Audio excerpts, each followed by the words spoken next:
ராகுகேது பயிற்சி நடக்குது இந்த நந்தன வட்டத்தில்.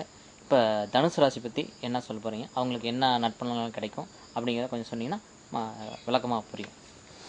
இப்போது தனுசு ராசியை பொறுத்த வரைக்கும் எடுத்துக்கிட்டா நந்தன வருடத்தில் நடக்கக்கூடிய ராகுகேது பயிற்சி அப்படிங்கிறது வந்து தனுசு ராசிக்கு மிக நல்ல பயிற்சி. எப்படின்னா, இவ்வளோ நாள் வந்து 12ஆம் பாவத்தில் நின்ன ராகு, அது இல்லாமல் வந்து 6ஆம் இடத்துல நின்ன கேது. இப்போ 6ல் நிற்கிற கேது வந்து ஓகே, அது வந்து ஒன்றும் பிரச்சனை இல்லை. எப்படி, காதல் 6ஆம் இடத்தில் கடினராந்தி கோள் நிற்கில் ஓது பொல்லார்க்கு பொல்லாங்குறைத்து ஏதலார் தங்கட்கு எல்லாம் இடியன வலியனாகி பூதலத்தவரும் வந்து ஓழ்ந்திர பொருந்தி வாழ்வான்னு சொல்லிட்டான். அதனால் இயற்கை பாவகிரகம்னு சொல்லக்கூடியது 6ஆம் இடத்துல நிற்கிறத பற்றி ஒன்றும் பிரச்சனை இல்லை, அதனால் ஒன்றும் தவறு வந்துடாது அப்படிங்கிறது ஒரு அமைப்பு. ஆஃப் பண்ணிக்க ஒரு நிமிஷம், டீ சாப்பிடுவோம்.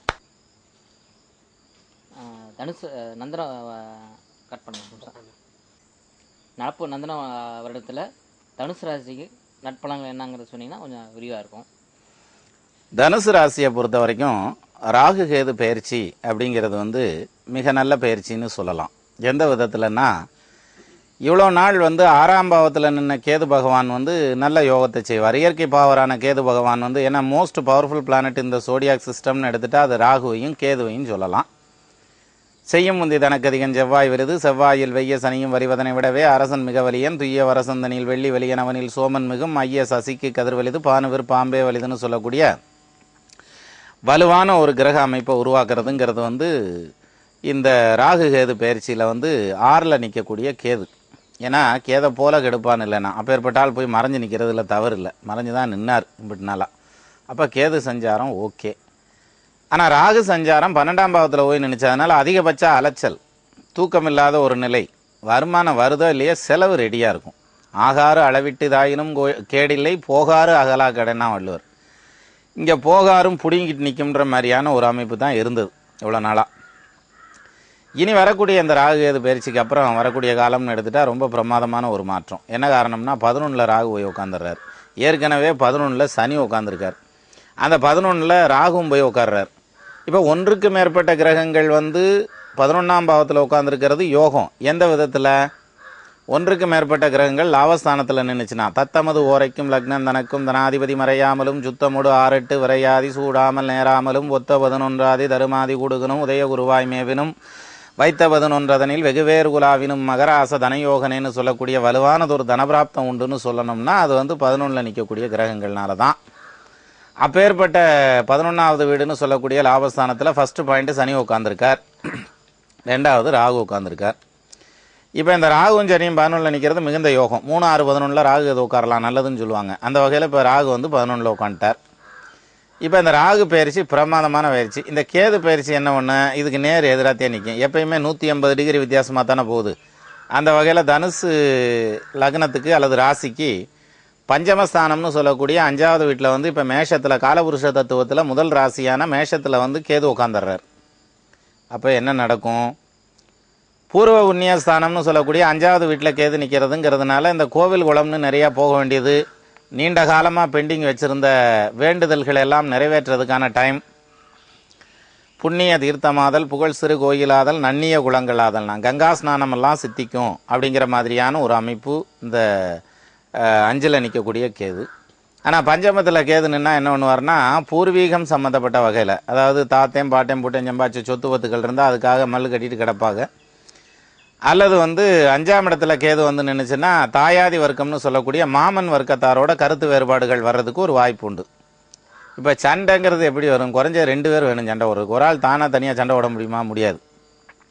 இல்லை நான் கொஞ்சம் நேரம் சண்டை போட்டு வரேன் அப்படின்னு சொல்லிட்டு போய் ஒரு செவுத்து முன்னால் நின்னா அல்லது கிரவுண்டில் நின்னா தனியாக போட்டுக்கிட முடியுமா? முடியாது. இல்லை, கூட ஒரு ஆள் இருந்தால் தானே சண்டைனே வரும். ஸோ அந்த வகையில் நீங்கள் வந்து எதிராக வரக்கூடிய அம்புக்கு எதிர் அம்பு தொடுக்காமல் விட்டுட்டாலே பிரச்சனை முடிஞ்சு போயிடும். அதனால் விட்டு கொடுத்து போங்க, கெட்டு போகிறதுக்கான வாய்ப்பே இல்லை. எது உறவு முறையில் சுற்றம் பார்க்கின் குற்றம் பார்க்கின் சுற்றம் இல்லைன்னு சொல்லுவாங்க.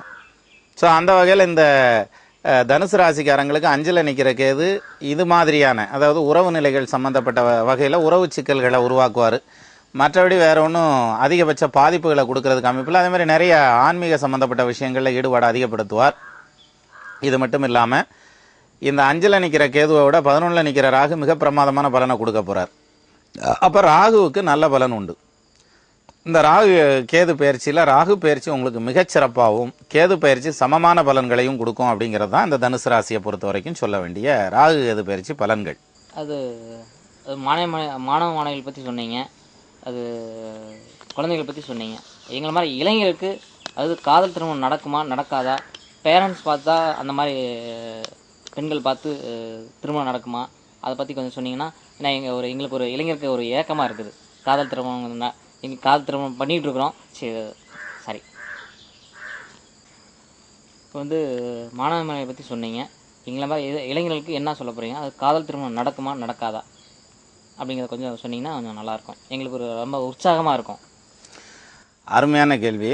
அதாவது திருமணம்னாலே எக்ஸைட்மெண்ட் தானே. கல்யாணம்ன்றது எப்பயுமே ஒரு கண்ணாடி கூண்டுன்னு சொல்லுவாங்க. அதில் வந்து வெளியில் இருக்கேன் பூரா அந்த கூண்டுக்குள்ளே போகிறதுக்கு அப்படி துடிச்சிக்கிட்டு இருப்பான். அந்த கண்ணாடி கூண்டுக்குள்ளே இருக்கிறவன் பூரா வெளியில் வர்றதுக்கு வழி தெரியாமல் தவிச்சிக்கிட்டு இருப்பான். அதுக்கு பேர் தான் கல்யாணம்னு ஆகு. ஸோ அந்த வகையில் யாம்பற்ற இன்பம் பெருகை வையகம்னு என்னைக்கு சொல்லி வச்சானோ என்னவோ தெரியல, அதுலேருந்து எல்லா பேரும் முன்னோர்கள் வந்து எங்கள் வயனுக்கு காலகாலத்தில் கல்யாணம் பண்ணணுமாப்பா, வயசாகி போச்சப்பா, ஊரே கேட்குது நாடே கேட்குது, ஒரு விருந்துக்கு போக முடியல, விசேஷத்துக்கு போக முடியல, எல்லாம் பிரமாதமாக சொல்லுவாங்க. அப்போது இந்த திருமணம்ங்கிறது வந்து வாழ்வியல் சார்ந்த விஷயங்களில் மிக முக்கியமான ஒன்று தான், இல்லைன்னு சொல்ல முடியாது. அண்ணலும் நோக்கினான் அவளும் நோக்கினாள் அப்படின்லாம் எழுதியிருக்காரு கம்பர். அப்பேற்பட்ட கவி சக்கரவர்த்தியே விட்டு வைக்கல. அப்போ வந்து நம்மளை மாதிரிங்கிறத விட கேள்வி கேட்குறாருல, நண்பர் மாதிரி இளைஞர்களை விட்டு வைக்குமா என்ன? ஸோ அந்த வகையில் ஒருத்தருக்கு காதல் திருமணம் தான் நடக்குமா அல்லது நிச்சயிக்கப்பட்ட திருமணம் தான் நடக்குமா அப்படின்னா எது சிறப்பானதுங்கிறதுக்கு வந்து மணிக்கணக்காக லெக்சர்லாம் சொல்லிட்டாங்க. ஆனால் எது சிறப்பானதுங்கிற அந்த பாயிண்ட்டுக்கு விட்டுருவோம். என்னென்னா எது சிறப்பு இல்லைங்கிற பேச்சுக்கே இடம் இல்லை. அவங்களுக்கு பிராப்தகரமாக என்னவோ அதுபடி தானே கல்யாணம் நடந்தாகணும். ஸோ காதல் திருமணம் அப்படிங்கிறதுல மிக முக்கியமான விஷயம் என்னென்னா 2ஆம் இடத்துலையோ அல்லது 7ஆம் இடத்துலையோ அல்லது 5ஆம் இடத்துலையோ பாவகிரகங்கள் இருந்தால் அவங்களுக்கு வந்து காதல் திருமணத்திற்கான வாய்ப்புகள் மிக வலுவாக இருக்கும். அல்லது வந்து இன்னொரு விதமாக சொல்லலாம், காதல் திருமணத்தை பற்றி. அந்த காதல் திருமணம்ங்கிறது இந்த காலத்தில் சொல்கிறது, அந்த காலத்திலேருந்தே இருந்து வருது. அதுக்கு பேர் காந்தர்வ விவாகம் அப்படின்னு பேர். காந்தர்வ விவாகம்னாக்க கழவொழுக்கத்தில் இருக்கக்கூடிய தலைவனும் தலைவியும் கற்பொழுக்கத்துக்கு மாற்றுறதுக்காக அகத்துறை சார்ந்த பாடல்களில் வந்து புறநானூரில் மிக பிரமாதமாக விரிவாக எழுதியிருக்காங்க நிறைய பாடல்கள். அகவன் மகளே நன்னெடுங்கூந்தல்னு ஒரு பாடல் வரும். அது சம்மந்தமாக நான் ஒரு வீடியோ கூட தனியாக போட்டிருந்திருக்கேன். ஸோ அது மாதிரி இந்த அகத்துறை சார்ந்த பாடல்களில் வந்து வரக்கூடியது இந்த காதல் சம்மந்தப்பட்ட விஷயங்கள். அந்த காலத்திலேருந்தே அது காந்தர்வ விவாகங்கிற பேரில் இருந்துக்கிட்டு இருந்தது. இப்போ இந்த காலத்தில் வந்து அந்த காந்தர்வ விவாகம் அப்படிங்கிறதுக்கு ஒரு பேரை மாற்றி காதல் திருமணம்னு பண்ணி அதுக்கு மேக்கப் எல்லாம் போட்டு அப்புறம் எங்கள் சாய் சனத்தில் பண்ணுறதா எங்கள் மொழியில் மதத்தில் இனத்தில் பண்ணுறதா அப்படின்னு சொல்லி அதுக்கு நிறைய பில்டப் எல்லாம் கொடுத்து ஒரு மாதிரி கொண்டு வந்துட்டாங்க. இருந்தாலும் ஒரு திருமணம் ஃபஸ்ட்டு வந்து நம்ம இப்போ ராகுகேது பலன்கள் அப்படின்னு போகிறப்போ வந்து தனுசு ராசிக்காரங்களுக்கு திருமணத்துக்கான டைம் இருக்கா அப்படிங்கிறது ஃபஸ்ட்டு பாயிண்ட்டு. அதுக்கப்புறம் தான் அது காதல் திருமணமாக நிச்சயிக்கப்பட்ட திருமணமாங்கிறது. ஏன்னா ஒருத்தருக்கு காதல் வரலாம், தப்பு இல்லை, அது எல்லாத்துக்குமே வரும். ஆனால் அதே சமயத்தில் திருமணம் வர்றதுங்கிறதுக்கு அதுக்கான பிராப்தம் வந்து அவங்க ஜாதகத்திலே இருக்கணும். உற்றனல் கேந்திரத்தில் உதயவன் தன்னை வெள்ளி பற்றிடும் போது இந்த பாரினில் உதித்த மாந்தர் முற்றிய காதல் வீணே முறிந்துமே தோல்வியாகி வற்றிட சுற்றத்துள்ள வதுவைய மனப்பெறாமன். அப்போ இருந்துச்சுன்னா என்ன பண்ணுவேன், அவன் வந்து நிச்சயிக்கப்பட்ட திருமணத்துக்கு தான் போயாகணும். காதல் திருமணம் காதல் பண்ணுவார், ஆனால் திருமணத்துக்கு போகாது. அப்புறம் தாடி வச்சு தண்ணி அடித்து சோகத்தை கொண்டாடிட்டு அப்புறம் நேராக பெற்றோர்கள் பார்த்து வைக்கிற கல்யாணத்துக்கு போய் நின்றுவார். இது மாதிரிலாம் உண்டு. இப்போ நம்ம ராசி ராகு அது பயிற்சி பலனுக்கு வருவோம். இப்போ இந்த பயிற்சி பலனில் என்ன சொல்லுதுன்னா, தனுசுக்கு வந்து 11ஆம் பாவத்தில் ராகு போய் உட்கார்றார். 11ஆம் பாவத்திலேயே வந்து குடும்பாதிபதினு சொல்லக்கூடிய 3க்கு உண்டானவர்னு சொல்லக்கூடிய சனீஸ்வர பகவான் உச்சம் பெற்ற நிலையில் நிற்கிறார். ரைட். அப்போ 11ல் லாபஸ்தானம்ங்கிறது தான் காதல் ஸ்தானம். ஸோ இந்த தனுசு ராசிக்காரங்களை பொறுத்த வரைக்கும் எடுத்துக்கிட்டால் 11ல் காதல் ஸ்தானத்தில் ஒரு உச்சம் பெற்ற கிரகம், அதோட கூட ராகு நிற்கிறார். அப்போ நிச்சயமாக வந்து காதல் வயப்படக்கூடிய அதிகபட்சமான வாய்ப்புகள் இந்த ராசிக்காரங்களுக்கு இப்போ இருக்குது. அப்போது என்ன பண்ணணும்னா, இந்த prevention is better then cure அப்படிமா. அதை போய் லவ் பண்ணுறேன்னு பண்ணி அதில் போய் இடியாப்ப சிக்கலாக்கி மேலும் மேலும் பிரச்சனையை கிளப்பாமல் தவிர்க்கிறது நலம். ஆனால் பிராப்தம்னு இருந்தால் விடாதில்ல. ஸோ அந்த வகையில் நிறைய காதல் வயப்படக்கூடிய அமைப்பு அதற்கான கால நேரம் இந்த தனுசு ராசிக்கு உண்டுனாலும் அது சக்ஸஸ் ஆகுமா அப்படிங்கிற அந்த ஒரு பாயிண்ட் வந்து அவங்களுடைய பர்சனலான ஜாதகத்தில் தான் சொல்லும். இருந்தாலும் திருமணத்துக்கான வாய்ப்பு இருக்கா அப்படின்னா வர ஏப்ரல் மாதத்துக்கு மேலே, அதாவது 2013 ஏப்ரலுக்கு மேலே குரு பகவானுடைய பயிற்சி வந்து ரிஷபத்திலிருந்து காலபுருஷ தத்துவமான 3வது ராசியான மிதுனத்துக்கு பயிற்சி ஆனதுக்கப்புறம் ராசியை முழு பார்வையான 7ஆம் பார்வையாக பார்க்குறதுங்கிறதுனால அவங்களுக்கு வந்து தனுசு ராசிக்காரங்களுக்கு திருமணத்துக்கான காலவட்டமும் குருபலமும் ஏற்படுறதுக்கான டைம் வர்ற அந்த ஏப்ரல் மாதம் 2013. அதுக்கு மேலே அந்த திருமணத்துக்கான டைம் வருது. அப்போ அவங்களுடைய ஜாதகத்தின்படி வந்து நிச்சயிக்கப்பட்ட திருமணம்னா நிச்சயிக்கப்பட்ட திருமணம், இல்லை காதல் திருமணத்துக்கான அமைப்பு அப்படின்னா காதல் திருமணத்துக்கான அமைப்பு நடக்கும் அப்படிங்கிறது தான் நிதர்சனமான உண்மை. இப்போ தனுசு ராசிகளுக்கு வீடு வீடு கட்டுறதுக்கும் மனை வாங்குறதுக்கும் அந்த மாதிரி வாய்ப்புகள் இருக்கா அப்படின்னா கொஞ்சம் தெளிவாக சொன்னீங்கன்னா நல்லாயிருக்கும். ஏன்னா அதுக்கு நான் இயக்கங்கள் நிறையா இருக்கும். ஏன்னா இந்த இந்த வருஷத்தில் நான் வீடு கட்டணும், இடம் வாங்கணும் அப்படின்னு சொல்லிட்டு ஒரு இது இருக்கும். அது கொஞ்சம் விரிவாக சொன்னீங்கன்னா நல்லாயிருக்கும். அதாவது கலியுகத்தை பொறுத்த வரைக்கும் ஒரு மனுஷன் வந்து பெருசாக ஜெயிச்சிருக்கான் அப்படின்னாக்கா அவன் பொருளாதாரத்தில் ஜெயிச்சிருந்தான்னா பெருசாக ஜெயிச்சிருக்கான்னு அர்த்தம். அதாவது பொன்னோடு மணி உண்டானால் புலைஞனும் கிளைஞன் என்று தன்னையும் புகழ்ந்து கொண்டு சாதியில் மனமும் செய்வர். மன்னராய் இருந்தவர்கள் வகைகெட்டு போனாராகில் பின்னையும் யாரோ என்று பேசுவார் ஏசுவார் என்றான். என்ன அழகாக பேசியிருக்கான் பாருங்க இலக்கணத்தில். அதாவது இலக்கியம், தமிழ் இலக்கியம் என்ன சொல்லுதுன்னா, பொன்னோடு மணி உண்டானால், அதாவது சாதாரணமாக இருக்கக்கூடிய ஒருத்தருக்கு வந்து பொன்பொருள் ஆடை ஆபரணம் எல்லாம் சேர்ந்து சொத்து சுகம் எல்லாம் சேர்ந்துருச்சுன்னா புலைஞனும் கிளைஞன் என்று தன்னையும் புகழ்ந்து கொண்டு சாதியில் மனமும் செய்வர். எங்கள் சாதிக்காரரப்பா எங்கள் ஊருக்காரரப்பான்னு சொல்லி பொண்ணை கூட கொடுப்பாங்களாமா. மன்னராக இருந்தவர்கள் வகை கெட்டு போனாராயில், அரசனாகவே இருந்தாலும் அவங்க வந்து அந்த இடத்துல இருந்து தரம் தாழ்ந்து போனாங்கன்னா பின்னையும் யாரோ என்று பேசுவார். என்னமோ சொன்னாங்கடா எங்கள் சொந்தம்னு தான், ஆனால் அதெல்லாம் தெரில, அதெல்லாம் அப்படிலாம் ஒன்றும் தெரில அப்படின்னா எனக்கு தெரியாமல் இருக்குமா அப்படின்ட்டு போயிடுவாங்க. ஸோ பொருளாதாரத்தை நம்பித்தான் எல்லாருமே. அதுலேயும் இன்னும் கூட சிறப்பாக சொல்லுவாங்க, பொருட்பாலை விரும்புவோர் காம பாலிடை மூழ்கி புரள்வர் கீர்த்தி அறப்பாலாம் அறப்பாலை கனவிலும் கருதார்கள் அறிவு ஒன்றில்லார் குறுப்பால கடவுளர்வால் வேதியர்வால் புறவலர்வால் கொடுக்க கோரார் செருப்பாலை அடிப்போர்க்கு விருப்பாலை கோடி செம்பொன் சேவித்தீவார்னா. உண்மையாக கஷ்டப்படுறவனுக்கு கொண்டு போய் கொடுக்க மாட்டான், பகவானுக்கு சேவகம் பண்ணுறவனுக்கு கொண்டு போய் கொடுக்கறதில்ல, அதை பகவானுக்கு அர்ப்பணம் பண்ணுறதில்ல. செருப்பாலை அடிப்போர்க்கு விருப்பாலை கோடி செம்பொன், அதை வந்து ஃபோர்ஸ் பண்ணி பிடுங்கிடுவான்னு தெரிஞ்சுன்னா போய் கையெடுத்து கும்பிட்டு காலில் ஓட்டிட்டு வருவாங்களாமா. அதுமாரி அப்போ அந்த பொருளாதாரத்தை நம்பித்தான் பூராமே. ஸோ அந்த வகையில் வந்து இந்த ராகு கேது பயிற்சிங்கிறது வந்து தனுசு ராசிக்காரங்களுக்கு சொத்து சுகம் வீடு வாசல் ஆஸ்தி அந்தஸ்துக்கான அமைப்பு இருக்கா அப்படின்னா நிச்சயமாக இருக்குது. ஆனால் இப்போ இல்லை.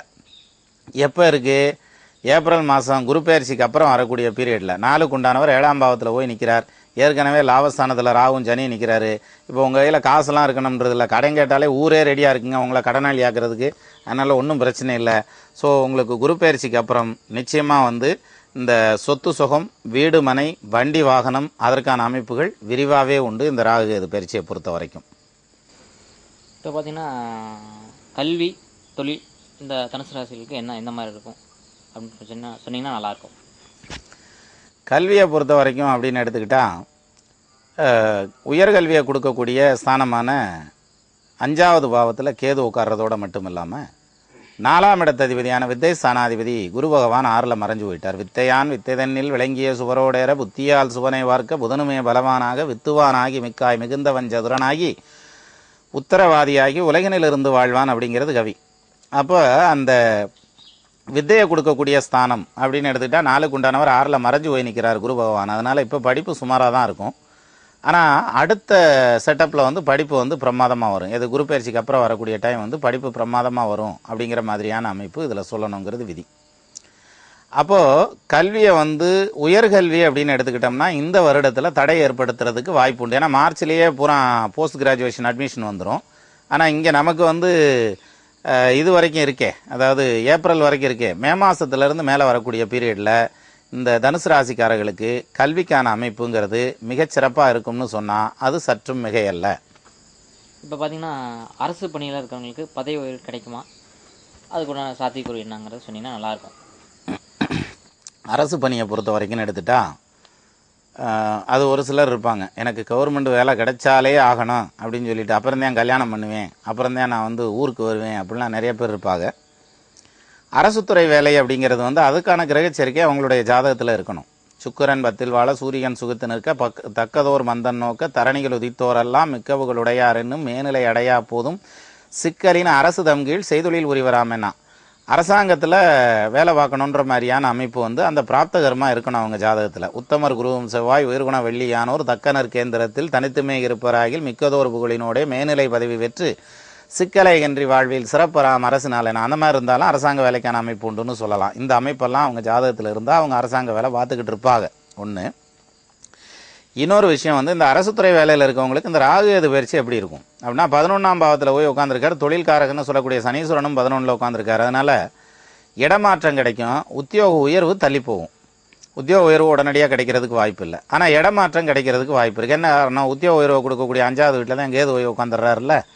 அப்போ கரெக்டாக அந்த எண்டு கோட்டுக்கு போகிறதுக்கு முன்னாடி குறுக்கால ஒருத்தன் மூந்து அதை பிடிங்கிட்டு போயிடுவான்னு சொல்லுவாங்க பாருங்க. அந்த மாதிரியான செட்டப்பில் இப்போ நடந்துட்டு இருக்குது தனுசு ராசிக்கு. அதனால் நீங்கள் என்ன பண்ணுறீங்கன்னா இந்த உத்தியோக உயர்வு அப்படிங்கிறத விரிவாக எதிர்பார்க்க வேண்டாம், ஆனால் இடமாற்றம் அப்படிங்கிறத நீங்கள் விரிவாக எதிர்பார்க்கலாம். அப்படிங்கிற மாதிரியான ஒரு டைம் தான் இந்த ராகு கேது பயிற்சியை பொறுத்த வரைக்கும் தனுசு ராசிக்காரங்களுக்கு சொல்லலாம். அதே சமயத்தில் தனுசு ராசிக்காரங்களுக்கு வந்து ராகு கேது பயிற்சி எல்லா வளங்களையும் நலங்களையும் கொடுக்கறதுக்கு 11ல் நிற்கிற ராகு ஓகே, 5ல் நிற்கிற கேது, அந்த கேது பகவானுக்கு காளகஸ்திக்காவது அல்லது கீழப்பெரும்பள்ளமாவது அல்லது வந்து பிள்ளையார் வெட்டிக்காவது போய் சேவிச்சிட்டு வந்தாலே போதும். மிக நல்ல பலன்களை கொடுக்கக்கூடிய அமைப்புங்கிறது உங்களுக்கு உண்டுன்னா அது மிகையல்ல. அப்போது இந்த ராகு கேது பயிற்சிங்கிறது வந்து தனுசு ராசிக்காரங்களுக்கு எல்லா வளமும் நலமும் கொடுக்கணும்னு நானும் வேண்டிக்கிறேன். எனக்காக மட்டுமல்லாமல் லோகக்ஷேமத்திற்காக நீங்களும் வேண்டிக்கங்க. நெல்லுக்கு இறைத்த நீர் வாய்க்கால் வழியோடி புல்லுக்கும் புசியுமாம் தொல்லுலகில் தனுசு ராசிக்காரர்கள் உளரேல் அவர் பொருட்டு எல்லா ராசிக்கும் பெய்யும் மழைன்னு இருக்கட்டும்.